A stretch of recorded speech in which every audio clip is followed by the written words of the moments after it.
खटाव तालुक्यासाठी वरदायिनी ठरलेल्या एरळवाडी धरणाची कूस निसर्गाच्या कृपेने भरली आहे। एरळवाडी धरण तुडुंब भरले असून पाण्याचा विसर्ग सांडव्यावरून सुरू आहे। यामुळे धरण क्षेत्रातील बळीराजा सुखावला आहे।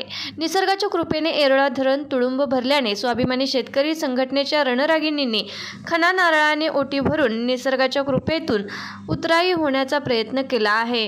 यावर्षी जून महिन्यात कधीच आपल्याला दुष्काळ भागात पाऊस नव्हता। यावर्षी इतका छान पाऊस झालाय, निसर्गाने आपल्याला इतकी साथ छान दिली, त्यामुळे सगळे शेतकरी आनंदात आहेत आणि सगळी पिकं छान आहेत आता। त्यामुळे आम्ही निसर्गाचे आभार मानतो। खटावमध्ये दुष्काळ आहे, पिण्याच्या पाण्याची टंचाई होती। उन्हाळ्यात टँकर भरण्यासाठी सुद्धा पाणी नव्हतं। त्यासाठी तहसील कार्यालयात संघटनेने आंदोलन केलं। तसं आंदोलन याच्यासाठी केलं होतं एरळा माईमध्ये पाणी सोडा, पण ते पाणी शेतीसाठी नको, फक्त पिण्यासाठी पाहिजे होते। तरी सुद्धा सरकारला जाग आली नाही आणि पाणी सोडलं नाही। उपोषणाला बसलेली संघटना आज कुठं तर स्थिरावलेली आहे।